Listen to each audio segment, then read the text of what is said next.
Hello friends, today our topic is solution of quadratic equation. लेकिन उससे पहले what is an equation? Equation क्या होती है? एक होती है equation, एक होती है identity.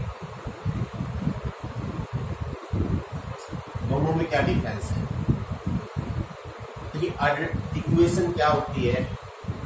When we to compare या equal to algebraical expression, अगर हम कोई दो algebraical expression मान के x square minus 1 equate to another expression x plus 4 and एक algebraical expression को दूसरे algebraical expression के equal कर दे compare या equal to 0 पुट कर दे,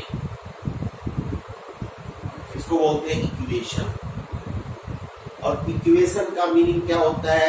इसमें जो हमारा वेरिएबल होगा, इससे जो इक्वेशन बनेगी, जो एक्सप्रेशन हमारा बना यहाँ पर, it is satisfied only certain values of x. यहाँ पर हम एक्स की वैल्यू कुछ भी नहीं रख सकते, सिर्फ वही पुट करेंगे जो इसको सेटिस्फाई करेगी, इसको या इसको। जबकि आइडेंटिटी क्या होता है? अगर मान लीजिए मैं लिखता हूँ एक्स माइनस 1 का square is equal to X square minus 2x plus 1। Identity क्या होती है? Which is satisfied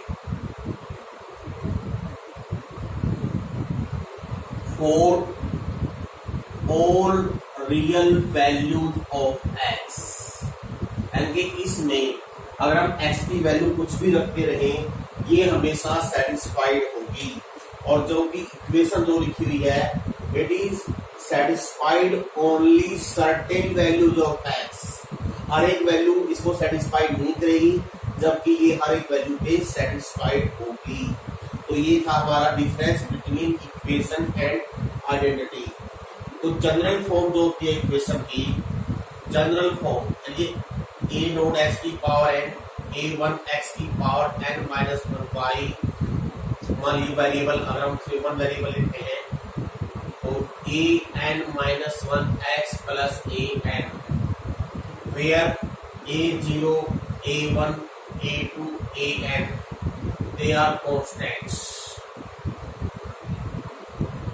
and n is a positive integer। इसको बोलेंगे equation. It is called equation of degree n। इसकी डिग्री n है। तो ये जनरल इक्वेशन होगी। इक्वेशन का मीनिंग क्या होता है, आइडेंटिटी क्या होती है, जनरल इक्वेशन क्या होती है। अब एक फंडामेंटल रूल है इक्वेशन के बारे में। कोई भी इक्वेशन हो, चाहे कितनी भी डिग्री हो, जो उसके रूट्स होते हैं, roots, number of roots can never greater than degree of that equation. ये हमेशा बात याद रखनी चाहिए आपको। चाहे कोई भी इक्वेशन कितने की डिग्री की हो, उसके जो नंबर ऑफ रूट्स है, number of roots mean solution एलजीए रूट्स कह लीजिए, जो को सेटिस्फाई करें, वो कभी भी उसकी डिग्री से अधिक नहीं हो सकते। डिग्री के बराबर या उससे कम रहेंगे। ये फंडामेंटल कुछ रूल थे, जिसके बारे में आपको इक्वेशन, आइडेंटिटी और रूट्स क्या होते हैं, इसके बारे में आपको पहले से पता होना चाहिए। देखिए, आपने क्वाड्रेटिक इक्वेशन 10th क्लास में पढ़ी हुई है, वही सेम है यहाँ पर। General form ax square plus bx plus c equal to 0। ये होती है general form of the quadratic equation, where a is not equal to 0। Highest coefficient 0 नहीं होना चाहिए। अगर हाईएस्ट कोएफिशिएंट 0 हो गया तो ये टर्म नहीं होगी, तो ये क्वाड्रेटिक नहीं बनेगी। और एक होती है प्योर क्वाड्रेटिक। प्योर क्वाड्रेटिक जो होती है, उसमें x की टर्म नहीं होती। Pure quadratic like this, x square minus 1 बराबर 0। यानी कि इसमें हम लिख देंगे ax स्क्वायर प्लस c बराबर 0, यानी कि a और c की वैल्यू 0 ना हो, ये बल्कि प्योर क्वाड्रेटिक। ये है general form of quadratic equation. अब आप क्वाड्रेटिक इक्वेशन को सोल्व कैसे करते हो? वही जो 3 मेथड आप लोगों ने 10th क्लास में पढ़े हुए हैं, उन्हीं मेथड से आप सोल्व कर सकते हो। पहला है फैक्टराइजेशन मेथड, फैक्टराइजेशन। दूसरा है बाय कंप्लीटिंग स्क्वायर, ये आपने 10th क्लास में पढ़े हुए हैं तो कोई नई चीज नहीं इसके बारे में। और तीसरा है बाय यूजिंग क्वाड्रेटिक फार्मूला।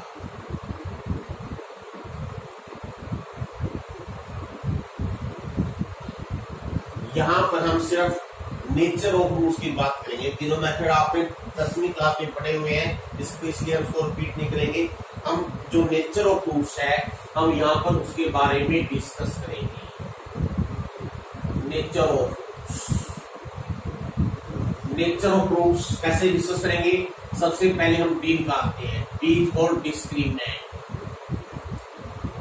ये भी आपने 10th क्लास में पढ़ा हुआ है। तो डी की वैल्यू होती है B square minus 4ac, that is called D. अब देखिए आपने ये पढ़ा हुआ है, अगर डी की value greater than equal to 0 हो then roots are real, roots real होते हैं। अब रियल रूट कैसे होंगे? नंबर 1, पहली चीज मान लीजिए if A B C are rational, अगर मान लीजिए ए बी सी रेशनल है और डी ग्रेटर देन 0 है एंड क्या कहते हैं परफेक्ट स्क्वायर भी है। परफेक्ट स्क्वायर का मीनिंग होता है डी की वैल्यू 16 आए, 64 आए, इसका complete square positive natural number आए, तो जो रूट्स होंगे आपके वो क्या होंगे? अनइक्वल एंड रेशनल होंगे। ये जो रूट्स भी अपने आप में रेशनल आएंगे। अगर ए बी सी रेशनल है तो रूट्स रेशनल कब होंगे? जब डी 0 से बड़ा है और अनइक्वल भी होंगे। दूसरी बात, अगर मान लीजिए ए बी सी रेशनल नहीं है, सिर्फ रियल है, A B C are real, not rational, सभी रेशनल नहीं है, नॉट और rational, and D is greater than 0 and perfect square हो या ना हो, if d is greater than 0 and not a perfect square, तो इसमें बात लिखने की जरूरत नहीं है, रेशनल है नहीं है। if a b c are real and d greater than 0 not a perfect square then roots are unequal, real but irrational, irrational root भी होंगे। तो इरेशनल मीन इसमें जो रूट्स आएंगे वो लाइक इसमें एक अंडरूट की टर्म जरूर होगी, इसमें कोई अंडरूट की टर्म नहीं होगी, सब b/2 फॉर्म के होंगे। जैसे अगर आपने कोई एग्जांपल देना है किसी टाइप का, मान लीजिए मैंने इसका एग्जांपल देना है, इसमें ए बी सी रेशनल हो और रूट्स परफेक्ट स्क्वायर में आए, तो सपोज कीजिए if I take X square minus 3x plus 2 equal to 0।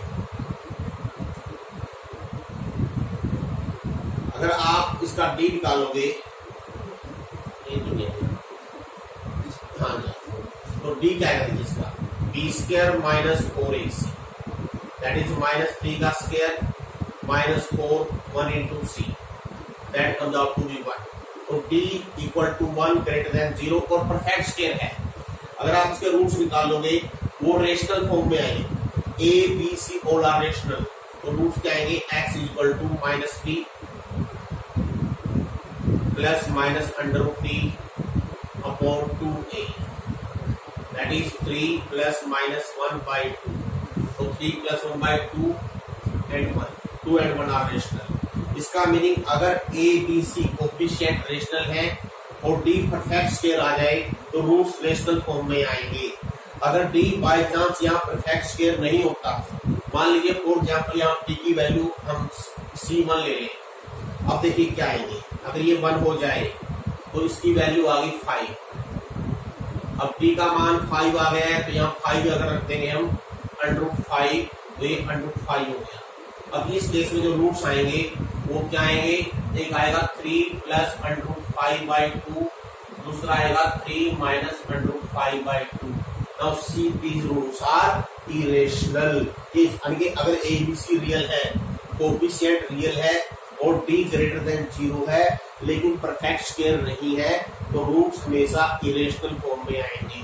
और ये आपस में कंजुगेट भी होते हैं, यानी जो इरेशनल की टर्म का साइन है सिर्फ वही चेंज होता है, अगर एक में प्लस है दूसरे में माइनस आएगा। तो ये तो बात थी जब आपके रूट्स क्या हो, रियल हो। रियल कब हो, जब D greater than equal to 0 आ जाए। अगर D इक्वल टू 0 है, roots are real and equal. लेकिन अब देखिए, आपने 10th क्लास में यहां तक पढ़ रखा है, लेकिन अगर D की वैल्यू लेस देन 0 आ जाए तो 10वीं क्लास में आप लिखते थे रूट्स आर नॉट रियल। अब रूट्स रियल नहीं है तो क्या कहलाएंगे, roots are complex. Complex form में होंगे, यानी इमेजिनरी होंगे, यानी उसमें आइडा की टर्म आएगी। अब इमेजिनरी भी दो टाइप के होंगे। पहली चीज देखिए, अगर मान लीजिए ABC रियल है और D लेस देन 0 है, तो रूट्स आएंगे, they are in conjugate pair, always in conjugate pair, हमेशा ही कंजुगेट पेयर में होंगे। Conjugate pair in complex root हमेशा कंजुगेट पेयर में होंगे। अगर कोफिशिएंट रियल है, D नेगेटिव है। जैसे अगर आपने इसका एग्जांपल देखना है तो एग्जांपल देखिए, मान लीजिए x² minus x plus 1 equal to 0 है। ABC coefficient of constant term, coefficient of x, coefficient of x are always real, तीनों रियल है। अगर हम यहाँ से D लेके आएगा -1 का square, -4 1 into 1 is equal to कितना आ गया, देखिए -3 आ गया। तो रूट्स क्या लिखेंगे, x is equal to -p plus minus √d/2a। ये फार्मूला आप लोगों ने 10th क्लास में पढ़ा हुआ है, दोबारा इनकी कोई रिपीटेशन नहीं करूंगा। आपने अगर आपको इसको याद नहीं है, 10th निकालिए, factorization, completing square, solving formula, तीनों वहां पर दिए हुए हैं, you can study very well. Plus minus √-3/2a, तो ये आ गए हमारे पास 1 प्लस माइनस √3, इसको लिखिए √3 इंटू आयटा। अब देखिए रूट्स क्या हो गए, 1 प्लस √3 आयटा/2, सेकंड रूट हो गया 1 माइनस √3 आयटा/2। See they are in conjugate pair. अगर इसका कंजुगेट लेंगे ये आ जाएगा, इसका कंजुगेट लेंगे ये आ जाएगा। इसका मीनिंग अगर D नेगेटिव है, अगर ABC रियल है, ये कब है, जब ABC रियल है, जब कोफिशिएंट रियल है। लेकिन अगर मान लीजिए, अगर यानी कि अगर इसमें आपने क्या रखना है, अगर क्वाड्रेटिक इक्वेशन के रूट्स कोफिशिएंट रियल हो, D नेगेटिव हो, roots always in conjugate pair. लेकिन अगर if all ABC are not real, अगर सभी ABC रियल नहीं है, तो उसमें जो रूट्स हैं वो कैसे भी आ सकते हैं, दोनों इमेजिनरी भी हो सकते हैं, बोथ आर इमेजिनरी और 1 रियल एंड 1 इमेजिनरी। यानी कि इसमें ऐसी कोई कंडीशन नहीं है दोनों पेयर में होंगे या नहीं होंगे, दोनों अलग अलग भी हो सकते हैं, और एक रियल और एक इमेजिनरी भी हो सकता है। कब, अगर सभी कोफिशिएंट रियल नहीं है, अगर इनमें से कोई एक कोफिशिएंट मान लीजिए इमेजिनरी आ जाए। ABC जब रियल है, इसका सॉल्यूशन आप 10th क्लास में कर चुके हो। हम सिर्फ वही एग्जाम्पल करके दिखाएंगे आपको जिसमें ABC में से कोई एक कोफिशिएंट रियल नहीं है, कम से कम एक।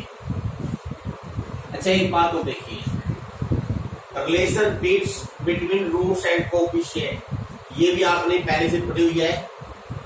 Relation between roots and coefficients, ये आप जानते हो। जैसे अगर ax² plus bx plus c equal to 0 and alpha and beta are the roots। तो अल्फा प्लस बीटा इसको होते हैं sum of roots. Sum of roots ये होती है माइनस बी बाई ए। इसको हम लिखते हैं minus coefficient of X upon coefficient of X square alpha into beta, that is product of roots. ये दोनों ही प्रॉपर्टी आप लोगों ने 10th क्लास में की हुई है, that is constant term upon coefficient of X square. तो हम कोई इसका रिपीटेशन नहीं करेंगे। अच्छा, एक चीज ऊपर रखी है, formation of quadratic equation if roots are given. अगर रूट्स दे रखे हो, इक्वेशन कैसे बनाएंगे? सबसे पहले आपने एस लिखना है। एस क्या होता है? सम ऑफ रूट्स, दोनों का सम निकाल लेना है।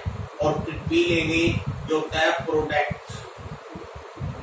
ये भी आपने मैट्रिक क्लास में किया हुआ है, नो रिपीटिशन, कोई प्रूफ लिखना है यहाँ पर। तो इक्वेशन क्या बन जाएगी? X square minus s x plus p equal to 0।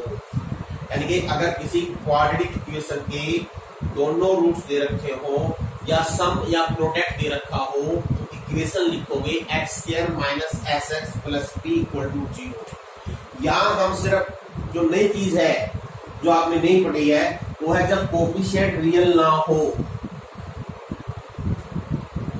हम कुछ एग्जाम्पल करते हैं जिसके कोफिशिएंट क्वाड्रेटिक इक्वेशन जिसमें सभी कोफिशिएंट या कुछ कोफिशिएंट रियल ना हो। लेकिन उससे पहले आपको याद होगा हमने किसी कॉम्प्लेक्स नंबर का अंडरूट कैसे निकालते हैं, उस डाटा कैसे निकालते हैं, तो इसका यूज करना पड़ेगा। मान लीजिए हमने ये ले लिया under root a plus iota b x plus iota y है। तो अगर हम स्केलिंग कर देंगे तो इसका मीनिंग हमने एक्स वाई की वैल्यू निकाल ली यहाँ से। आफ्टर स्केलिंग क्या जाएगा? X square minus y square plus 2 iota x y. X square minus y square की वैल्यू ए और यहाँ से 2x y की वैल्यू आ जाएगी b। ये इक्वेशन नंबर 1, ये इक्वेशन नंबर 2। यहाँ से हम निकालते हैं एक्स स्क्वायर वाई स्क्वायर का whole square with identity x square minus y square का whole square plus 4x square y square. It comes out to be a square plus b square. तो x square plus y square की value आएगी under root a square plus b square. ये number 2। अगर हम 1 plus 2 कर देंगे तो आपके पास 2x स्क्वायर आएगा under root a square plus b square plus a. तो x की वैल्यू आ जाएगी under root a square plus b square plus a by 2। अगर हम 2 माइनस 1 लेंगे, 2 में से 1 माइनस करेंगे तो 2y स्क्वायर आएगा a square plus b square under root minus a. तो यहाँ से y की वैल्यू आ जाएगी under root a square plus b square under root minus a by 2। This means under root a plus iota b की value क्या लिखें? तो रियल पार्ट क्या है? x की वैल्यू आई है a square plus b square plus a by 2 का अंडर रूट। और प्लस या माइनस डिपेंड करता है आइटा की टर्म पे। अगर आइटा की टर्म प्लस है तो प्लस लेंगे, आइटा की टर्म माइनस है तो माइनस लेंगे। मान लीजिए प्लस है तो प्लस आ जाएगा, यहाँ हो जाएगा y की वैल्यू आ गई हमारे पास ये। अब ये मैंने काफी स्पीड से किया है, क्यों किया है? क्योंकि हम मेथड पहले पढ़ चुके हैं। Square root of a complex number हम यहाँ पर शॉर्ट फॉर्म यूज करेंगे। जब हम इसको यूज करेंगे क्वाड्रेटिक इक्वेशन के अंदर, कैसे देखिए? Series under root a square plus b square क्या है? That is mod of a plus iota b. यानी कि अगर हमारा इफ ऐसे लिखते हैं, अगर इफ z की value a plus iota b है तो under root a square plus b square हो गया हमारे पास मोड z। और इसमें इन दोनों में a यूज हुआ है। a क्या है? a है रियल पार्ट ऑफ z। इसका मीनिंग अगर हम इन दोनों को यूज करें, यानी under root a square plus b square की वैल्यू मिले मोड z, a की वैल्यू मिले रियल z, तो काफी आसानी से ये फार्मूला याद हो जाएगा। यानी किसी भी कॉम्प्लेक्स नंबर का अगर स्क्वायर रूट लिखना हो अब आप डायरेक्ट लिख सकते हो, मान लीजिए z is a plus iota b, तो अंडर रूट जेड क्या बनेगा, is equal to under root mod z plus real part of z by 2। ध्यान रखना है आइटा का साइन वही लेंगे जो ए प्लस आइटा बी है, जिसका हम रूट ले रहे हैं उसमें आइटा का साइन है प्लस या माइनस, जो भी एक लेना दोनों में से। इमेजिनरी पार्ट क्या बनेगा, mode z minus real part of z by 2। तो ये डायरेक्ट फार्मूला आप किसी भी क्वेश्चन में अप्लाई कर सकते हो। अगर आपने किसी भी कॉम्प्लेक्स नंबर इनटू आइटा लिया आएगा, किसी भी कॉम्प्लेक्स नंबर का अगर स्क्वायर रूट लेना है, अब क्योंकि अगर हम इसमें हम इस तरीके से करेंगे क्वाड्रेटिक इक्वेशन में क्वेश्चन काफी बड़ा हो जाएगा। जैसे मान लीजिए सपोज कीजिए आपने इस क्वेश्चन को सोल्व करना है, iota x square minus 4x plus 4 equal to 0। Suppose you have to solve this question minus 4 iota, you have to solve this equation. तो अगर हम यहाँ पर डायरेक्ट फार्मूला यूज करें, क्वाड्रेटिक फार्मूला क्या होता है, minus b plus minus under root b square minus 4ac by 2a। अगर हम इसको यहाँ अप्लाई करते हैं तो minus into minus 4 plus minus under root b square 16 minus 4 का स्क्वायर माइनस 4a आइटा और c हो गया माइनस का 4 आइटा अपॉन 2a। तो it comes out to be 4 plus minus under root 16, यहां बन गया 4 iota minus 4 iota, that become plus 16 iota square plus 16 iota square. Iota square is minus 1, तो क्या बन जाएगा minus 16 minus 4 plus 16 iota into iota square, iota से की value minus 1 upon 2a that is 2 iota, 4 plus minus 0 by 2 iota. तो आपका answer आ गया 2 by iota, iota से ऊपर नीचे मल्टीप्लाई कर दीजिए तो ये जगह 2 iota by iota square, iota square क्योंकि माइनस 1 है तो your answer is minus 2 iota. ये दोनों रूट सेम आ जाएंगे। चलिए तो डी का मान 0 आ गया।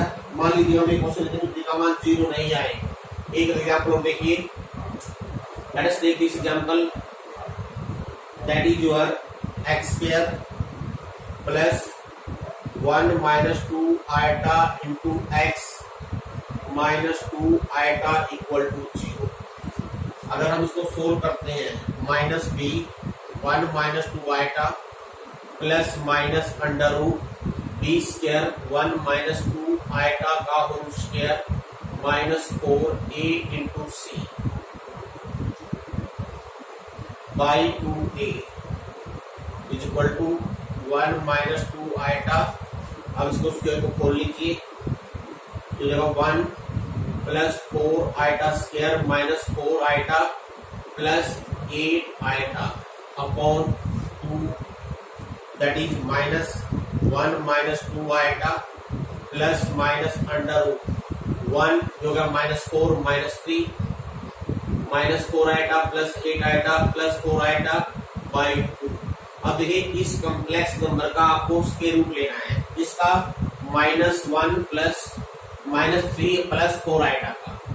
तो हम इसमें अब डायरेक्ट जो हमने फार्मूला लिखा हुआ है यहाँ पर किसी भी कॉम्प्लेक्स नंबर का अंडर रूट लेने का हम वो सीधा लिख सकते हैं, माइनस 3 प्लस 4 आइटा का अंडर रूट। तो पहले क्या करेंगे, माइनस 3 प्लस 4 आइटा का मोड लेंगे, ये आएगा 9 plus 16 under root equal to 5।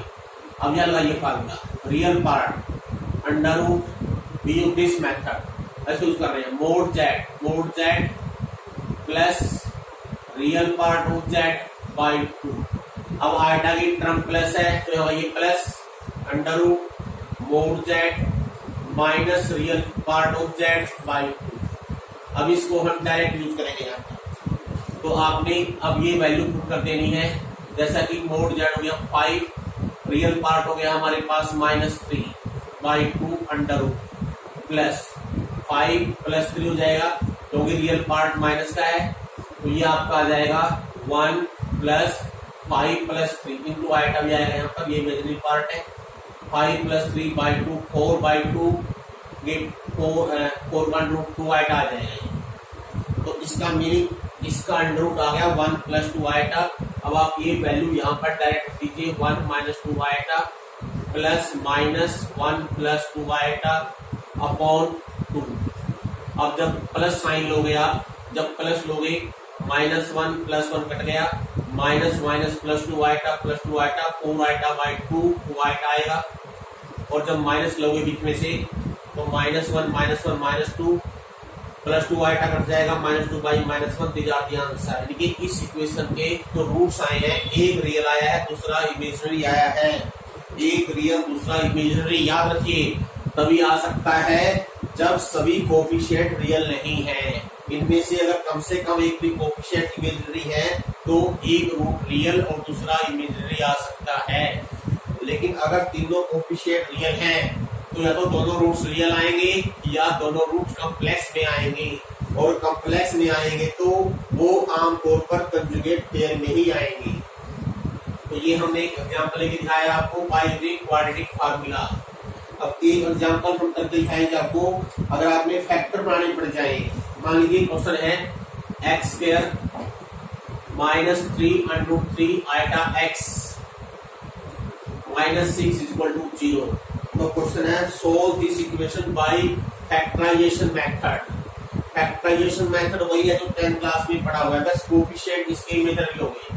हम कैसे करते हैं, हमारे पास जो मिडिल टर्म है p की वैल्यू है यह माइनस 3√3 आएगा। इसको दो ऐसे पार्ट्स में डिवाइड करेंगे।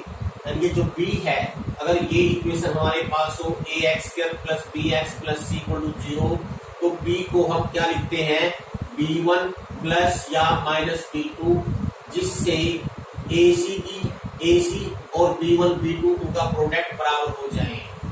यानी कि इसको दो पार्ट्स में डिवाइड करते हैं, प्लस या माइनस। प्लस कब आएगा, जब ac पॉजिटिव है तब तो दोनों का साइन सेम आएगा, अगर ac नेगेटिव है दोनों का साइन अपोजिट आएगा। तो हमारे पास b है ये, और ac की वैल्यू है हमारे पास -6। यानी 3√3 आइटा को ऐसे दो टर्मों के सम के रूप में लिखना है जिनका प्रोडक्ट -6 आए। देख कैसे, देखिए ध्यान देखिए यहाँ पर, अगर मैं ले लूँ -2√3 आइटा और एक ले लूँ √3 आइटा, अगर मैं इन दोनों को मल्टीप्लाई करूँ, अगर ये b1 है ये b2 है, इट इज b1, ये फर्स्ट टर्म मान लीजिए b1 है, ये b2 है। अगर ये b1 है ये b2 है, दोनों का प्रोडक्ट अगर चेक करोगे आप, b1 है -2√3 आइटा और b2 है -√3 आइटा। अगर दोनों को मल्टीप्लाई करोगे क्या आ गया, 6 आइटा स्क्वायर आ गया, 6 इंटू -1 दैट इज -6। और ac क्या है आपकी, ac है 1 इंटू -6, -6 बराबर -6। यानी कि जो मिडल टर्म को आपने ब्रेक करना है उसके कंपोनेंट हमको मिल गए हैं x², ये हो गया -2√3 iota x -√3 iota x -6। Now make factorization. Factor बनाने का वही तरीका है, पहले दो टर्म में x को बना गया, x -2√3 आइटा बच गया, इन दोनों में कॉमन ले लीजिए, √3 आइटा कॉमन लेंगे ताकि यहाँ जो x है यहाँ भी x ही रहे। अब यहाँ ध्यान देख रहे हैं क्या बचेगा, हमने 6 में से -√3 कॉमन लिया, अगर √3 कॉमन लेंगे तो बचेगी 2√3। अब साइन की बात आ गई, हम यहाँ पर अगर आइटा से मल्टीप्लाई करते हैं यहाँ माइनस लेंगे, क्योंकि जब आप इन दोनों को मल्टीप्लाई करोगे तो जाएगा 6 iota square, 6 iota square iota square का -1 प्लस बन जाएगा, तो ये इक्वल टू 0। अब नाउ x -2√3 आइटा कॉमन, और ये हो गया x -√3 iota. Now equating either this is 0 और दिस इज 0। अब ये दोनों से अगर हम x की वैल्यू निकालेंगे या तो ये आएगी या √3 आइटा आएगी।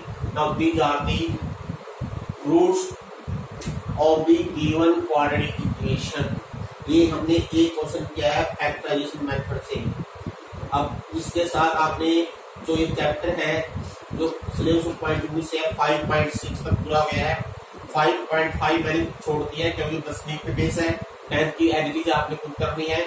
और 5.6 जिसमें कोफिशिएंट इमेजरी हो सकते हैं, उनको सोल्व कैसे करना है, बाई फैक्टराइजेशन या बाई क्वाड्रेटिक फार्मूला या बाई कंप्लीटिंग स्क्वायर मेथड, वही है जो कि पहले किए हुए हैं। अगर कोई प्रॉब्लम आप पूछ सकते हो।